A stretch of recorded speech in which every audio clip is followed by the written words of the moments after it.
तो स्वागत है सभी 9 क्लास के छात्रों का।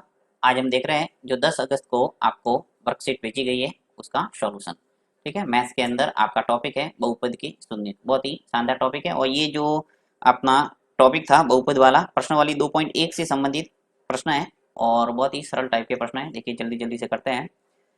पहला प्रश्न दे रखा है कि निम्नलिखित व्यंजकों में कौन कौन से व्यंजक एक चर वाला बहुपद है, कारण के साथ बताइए। ठीक है, तो अब एक चर और अचर के बारे में वैसे मैंने बहुत ही विस्तृत रूप से आपको बताया हुआ है, फिर भी जल्दी जल्दी बता देता हूँ। देखिए चर चर के रूप में बस आपको ध्यान रखना ए बी सी डी के जितने भी अक्षर है वो चर के रूप में प्रयोग होते हैं, X Y Z A B C. ठीक है, जहां आपको एक्स वाई जेड सिर्फ सिंगल सिंगल नजर आए वो एक चर वाला बहुपद होगा। अगर एक्स और वाई दोनों दिख रहे हैं इसका मतलब ये एक चर वाला नहीं है जिसमें दो चर हो जाएंगे। ठीक है, अब अचर का मतलब क्या होता है? अचर का मतलब सभी गणित के अंक एक से लगाकर एक दो तीन चार यानी अनंत तक जो भी संख्या आती है वो सब अचर के रूप में प्रयोग होती है। चर के मान बदलते रहते हैं। ठीक है, अब चर और अचर के बारे में तो आपने समझ लिया है अच्छे ढंग से, और अगर इसके बारे में और डिटेल में जानकारी चाहिए तो वो वीडियो देख सकते हैं आप प्लेलिस्ट में जाके। अब यहाँ सीधा मैं चलता हूँ प्रश्न पे।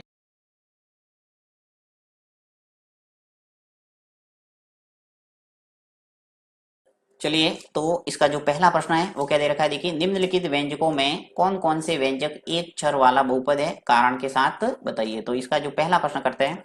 फर्स्ट प्रश्न दे रखा है देखिए 3x² माइनस 4x प्लस 15। तो यहाँ स्पष्ट रूप से आपको सिर्फ x ही नजर आ रहा है, एक्स दिख रहा है यहाँ पे x², यहाँ दिख रहा है x। इसके साथ में अगर y और घुस जाता तो हम कहते हैं ये एक चर में बहुपद नहीं है, परंतु सिंगली दिख रहा है x ही नजर आ रहा है तो ये एक चर में बहुपद है। तो आपको लिखना क्या है कि दिया हुआ व्यंजक दिया गया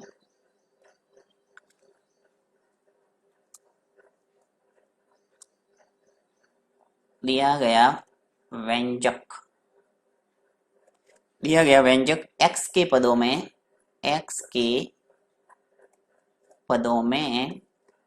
अर्थात एक चर में बहुपद है। ठीक है, दिया गया व्यंजक x के पदों में अर्थात एक चर में बहुपद है। इतना ही आपको पूछा है कि व्यंजक एक चर वाला बहुपद है या नहीं है, कारण के साथ बताइए। तो यहाँ स्पष्ट रूप से हम बता दिया कि x के रूप में है इसलिए ये एक चर में बहुपद है। दूसरे की बात करते हैं, दूसरा प्रश्न। ठीक है, दूसरा प्रश्न भी मैं यही लिख के बता देता हूँ। दूसरा क्या है? दूसरा दे रखा है देखिए √3x-7। तो यहाँ पर भी एक चर में बहुपद है क्योंकि सिर्फ आपको x ही नजर आ रहा है। तो यहाँ लिखेंगे दिया गया व्यंजक। अक्षरों में थोड़ी दिक्कत आ सकती है आपके क्योंकि ये पेन टेबलेट के ऊपर लिख रहा है इसलिए इसमें थोड़ी राइटिंग है वो सही ढंग से नहीं निकल पाते। तो देखिए दिया गया व्यंजक है वो √3x-7। तो दिया गया व्यंजक लिखना है x के पदों में अर्थात एक चर में एक चर एक चर में बहुपद है। अब देखिए यहाँ पे दो बात है, यदि √3x-7 है तब तो ये जो उत्तर दिया वो सही है कि दिया गया व्यंजक x के पदों में अर्थात एक चर में बहुपद है। परंतु यहाँ पे अगर ऐसा होता जैसे तीन तीन और √x, अगर x के ऊपर रूट आता तो ये एक चर में बहुपद नहीं होता क्योंकि हमेशा चर की घात है वो पूर्णांक के रूप में होनी चाहिए। जैसे x के ऊपर रूट है इसका मतलब घात कितनी है 1/2। तो 1/2 यानी भिन्न के रूप में घात नहीं होनी चाहिए। अगर घात भिन्न के रूप में है तो वो एक चर में बहुपद नहीं होगा। यानी बहुपद के अंदर हमेशा चर की घात एक पूर्णांक के रूप में होनी चाहिए तभी वो बहुपद कहलाएगा। इस बात का ध्यान रखना है। तो यहाँ पे स्पष्ट रूप से नजर आ रहा है कि √3 है और x साइड में है और यहाँ पे -7 है तो एक चर वाला बहुपद होगा। नेक्स्ट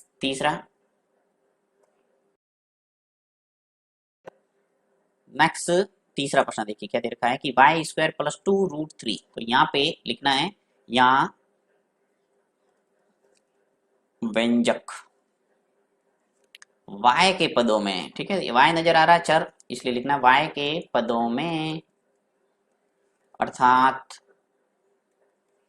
एक चर ही नजर आ रहा है। यहाँ कोई x अगर और आ जाता, जैसे कि यहाँ पे 2√3 और x आ जाता, और तो कहते हैं कि एक चर में बहुपद नहीं है क्योंकि एक एक्स्ट्रा चर आ गया, राइट। तो यहाँ पे y नजर आ रहा है, तो यहाँ लिखेंगे यहाँ व्यंजक y के पदों में अर्थात एक चर में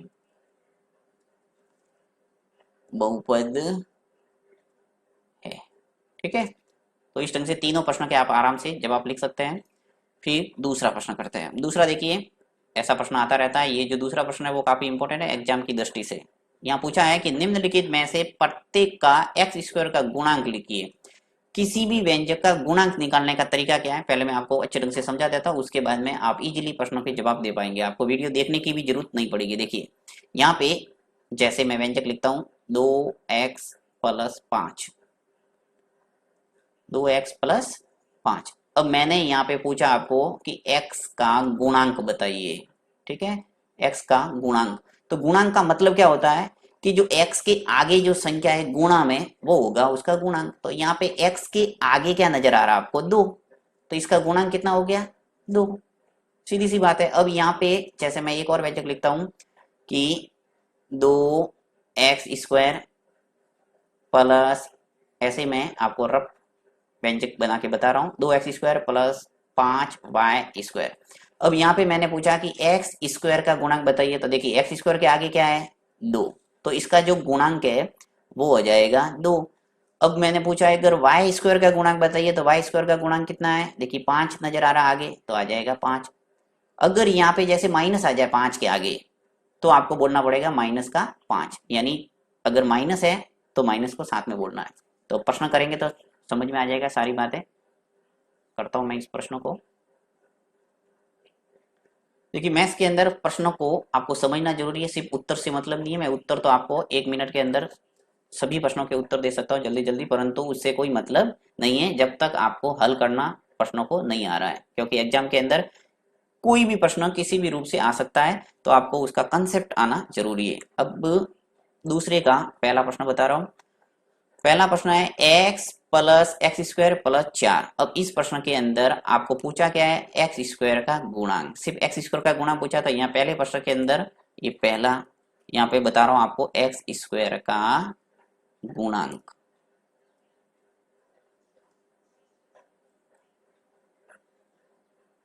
ठीक है, अब x² का गुणांक क्या, देखिए x² है, इसके आगे आपको कोई नजर नहीं आ रहा है, प्लस लिखा हुआ और प्लस और सीधा x² है।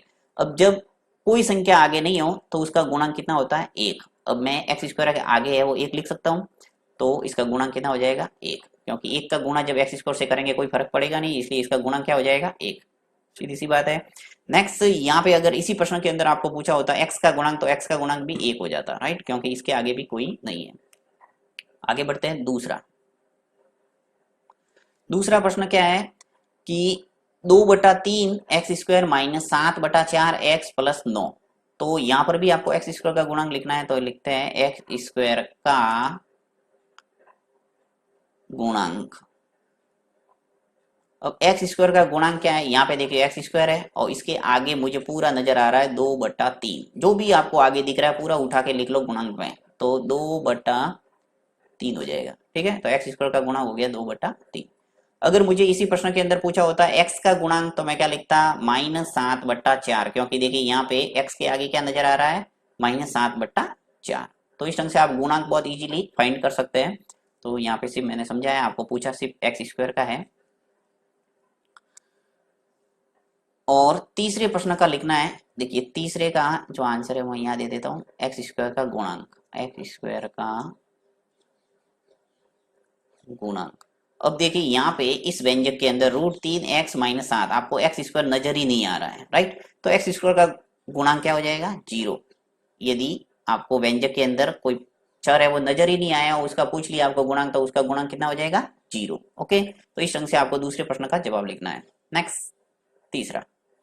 नेक्स्ट जो तीसरा प्रश्न है कि बहुपद 2x³ + 3x² + 7x - 6 के मान x के निम्नलिखित मानों के लिए ज्ञात कीजिए। यानी ये जो बहुपद दे रखा है आपको, इस बहुपद के संगत आपको x = 1 और x = 0 रख के मान ज्ञात करना है। तो लेता हूं मैं इसको नेक्स्ट पेज पे और इसको करते हैं सॉल्व। ये ले लिया प्रश्न मैंने, बहुपद दे रखा है, इस बहुपद में आपको x की जगह एक बार 1 रखना है और एक बार रखना है 0, और उसका मान क्या निकलता है वो आपको पूछा है। ठीक है, तो यहाँ ले रहा हूं मैं पहला प्रश्न। फर्स्ट प्रश्न है, आपको बहुपद दे रखा है, बहुपद लिख रहा हूं मैं 2x3, जब 3 घात होती है उसको बोलते हैं क्यूब। ठीक है, 2 घात होती है उसको बोलते हैं स्क्वायर। तो 3x² प्लस 7x माइनस 6, ये आपके बहुपद है। अब ये कह रहा है कि x बराबर 1 रखो, तो यहाँ लिख लेता हूं x बराबर 1 रखने पर, ठीक है, ये बहुपद है, इसके अंदर जहां जहां आपको x नजर आता है वहां आपको 1 रखना है। ठीक है, तो 2, अब देखिए 2x³ है, यानी 2x की घात जो 3 है ये गुणा में है, तो यहाँ पे गुणा का चिन्ह आप लगा सकते हो और ब्रैकेट लगा के x बराबर 1 बोल रहा है तो x बराबर 1 रखो, ऊपर घात चढ़ा दो 3। देखिए घात जितनी है उतनी चढ़ाना पड़ेगा आपको, फिर प्लस 3, ये 3 लिख दिया, फिर इंटू x² लिखना है, तो x के जगह पर हम 1 रखेंगे और 1 के ऊपर आ जाएगा घात 2, फिर प्लस 7 इंटू x की जगह क्या रखना है मुझे 1, तो x की जगह 1 रख लिया और माइनस के 6। मैंने क्या किया है, जहां जहां x था वहां पे 1 रखा, ऊपर घात जितनी थी उतनी चढ़ा दी। ठीक है, अब इसको करते हैं सॉल्व। तो 2 इंटू 1 के ऊपर घात 3 है, इसका मतलब क्या है, 1 के ऊपर घात 3 का मतलब क्या हुआ, 1 इंटू 1 इंटू 1, 1 इंटू 1 क्या हुआ 1, 1 इंटू 1 1, यानी 1 का गुणा 1000 बार करेंगे तो भी 1 ही आएगा। राइट, तो यहाँ पे यहाँ लिखेंगे 1, फिर प्लस 3 इंटू 1 के ऊपर घात कितनी है 2, इसका मतलब भी क्या होगा 1, फिर प्लस 7 इंटू 1 कर दो 7 आ जाएगा, 7 का गुणा 1 से करेंगे यहाँ पे तो क्या आ जाएगा 7, फिर माइनस के 6।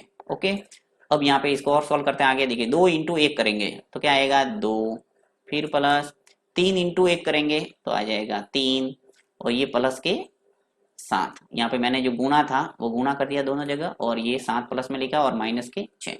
अब देखिए जो प्लस प्लस है इन सबको जोड़ दो एक बार, तो 2 प्लस 3 प्लस 7 कितने हो जाएंगे, जोड़ दो, 2 और 3 कितने हुए 5, और 5 और 7 कितने हुए 12, और ये माइनस के 6 पीछे आ जाएंगे।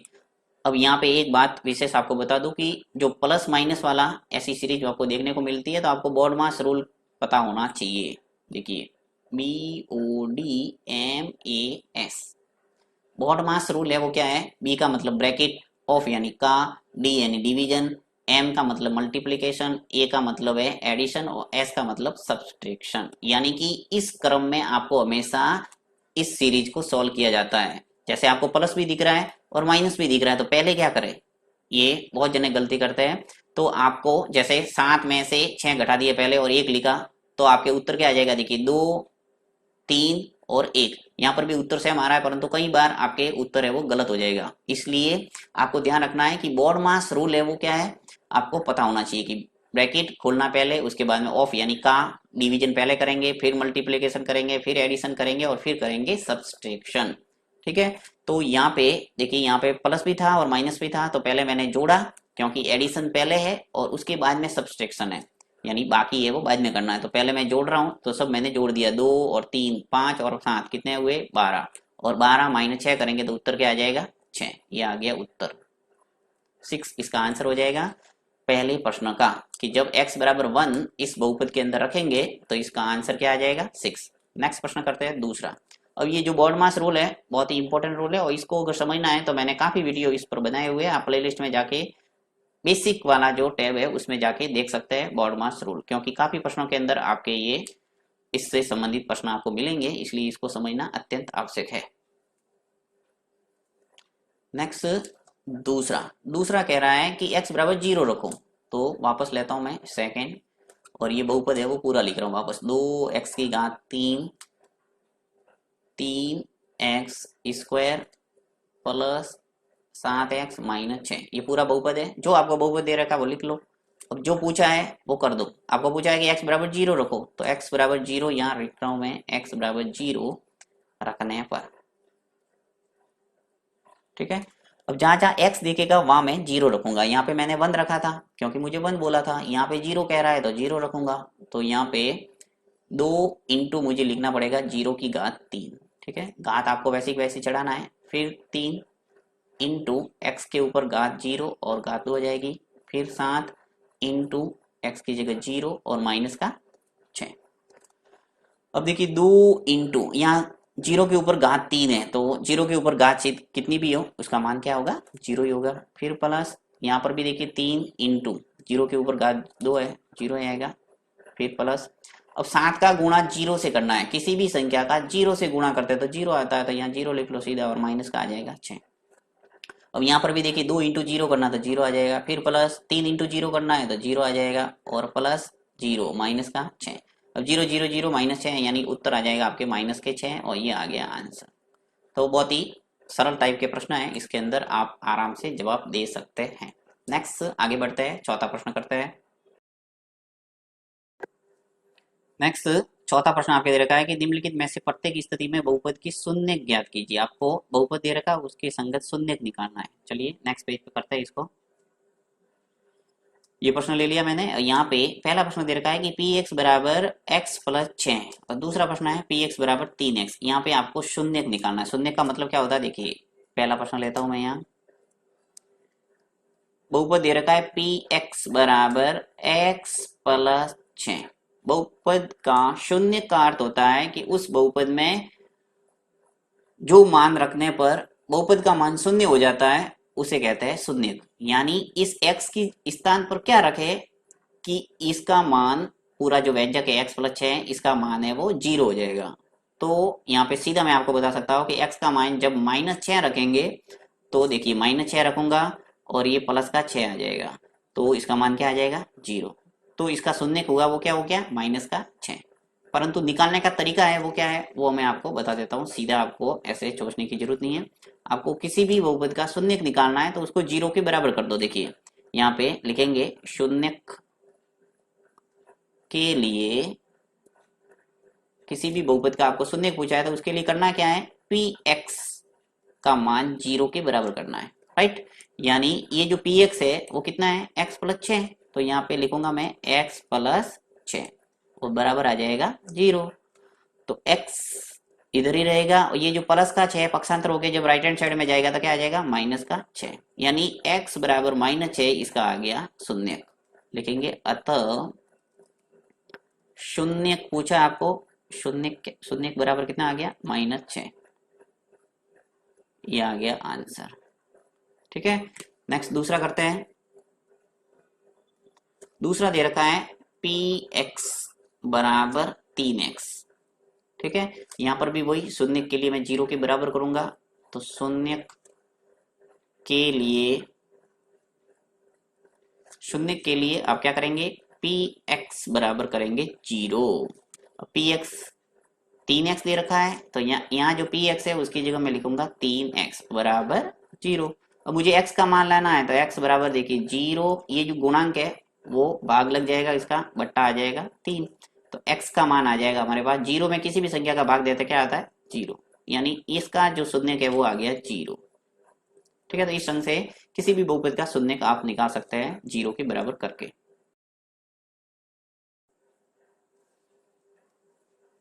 नेक्स्ट पांचवा प्रश्न है कि सत्यापित कीजिए कि दिए गए मान संगत बहुपद की शून्यक है। यहाँ पे चौथे प्रश्न जैसा ही है बिल्कुल। यहाँ पे आपको प्रूव करना है कि ये जो आगे दे रखे हैं x बराबर 1 और x बराबर -1, इसी प्रकार यहाँ दे रखा है 3 और -5, इस बहुपद के अंदर रखेंगे तो शून्य आएगा। शून्य आएगा इसका मतलब ये बहुपद का शून्यक है। वही हमने काम किया था चौथे के अंदर। तो करते हैं इसको नेक्स्ट पेज पे। ये प्रश्न है, पहला ले रहा हूं मैं फर्स्ट। पहला प्रश्न है कि पी एक्स बराबर एक्स स्क्वायर -1। आपको चेक करना है x बराबर 1 और एक बार रखना है x बराबर -1। तो पहले मैं x बराबर 1 को चेक करता हूं कि 0 आता है या नहीं।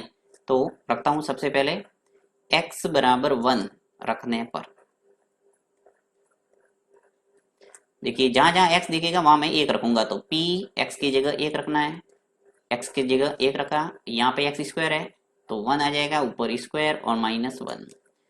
P1 बराबर देखिए 1 का स्क्वायर यानी 1 इंटू 1 कितना होगा, 1 ही होगा, और 1 तो P1 बराबर आ गया 0। तो देखिए P1 रखने पर यानी 0 आ रहा है, x बराबर 1 रखा तो P1 का मान मेरे 0 आ गया। इसका मतलब ये प्रूव हो गया कि x बराबर 1 है वो इस बहुपद एक्स स्क्वायर माइनस 1 का शून्यक है।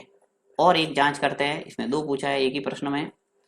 दूसरा, अब मैं निकालता हूं p माइनस 1। अब मैं लिखता हूं, वापस बहुपद लिख लेता हूं। चलिए, पी एक्स बराबर एक्स स्क्वायर माइनस 1। अब मैं लिखता हूं x बराबर माइनस 1 रखने पर, एक बार तो ये 1 रखा है, एक बार माइनस 1 रखना है। ठीक है, इसके अंदर भी ऐसे ही रखेंगे, 3 रखेंगे और माइनस 5 रखेंगे। तो देखते हैं क्या आता है। देखिए, पी एक्स बराबर, सॉरी मुझे x की जगह क्या लिखना है, माइनस का 1। यहाँ पे माइनस 1 लिख लेता हूँ x की जगह, और एक्स स्क्वायर माइनस 1 है तो माइनस 1 का ऊपर ऑल स्क्वायर माइनस 1। अब माइनस 1 के ऊपर स्क्वायर है, यानी माइनस 1 इंटू माइनस 1 करेंगे तो भी क्या आएगा, प्लस का 1। हमेशा ध्यान रखना, माइनस 1 का गुणा जब माइनस 1 से होता है तो प्लस का 1 आता है, और माइनस 1। तो p माइनस 1 बराबर आ गया 1 माइनस 1, और p माइनस 1 बराबर आ गया 0। तो दोनों स्थिति में देखिए, यहाँ पर भी 0 आ रहा है और यहाँ पर भी 0 आता है। इसका मतलब कह सकते हैं, अतः x बराबर 1 और माइनस 1 दिए गए बहुपद के शून्यक है। यही प्रूव करना है कि सत्यापित कीजिए कि दिए गए मान है वो संगत बहुपद के शून्यक है या नहीं। तो यहाँ प्रूव हो गया कि इसके शून्यक है, क्योंकि यहाँ पे 0 और 0 आ रहा है। अगर कोई मान आता है, जैसे 1 आता, 2 आता, या कोई भी संख्या 0 के अतिरिक्त कोई संख्या आ जाती है तो वो शून्यक नहीं होगा। दूसरा प्रश्न करते हैं।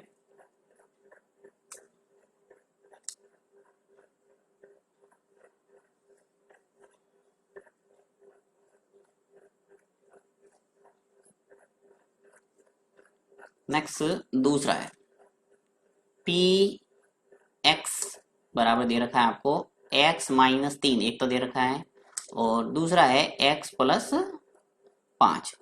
ठीक है, सेकंड प्रश्न है x माइनस 3 और x प्लस 5। अब आपको एक बार तो रखना है 3 और एक बार रखना है माइनस के 5। तो रख के देख लेता हूं, लिखता हूं x बराबर 3 रखने पर,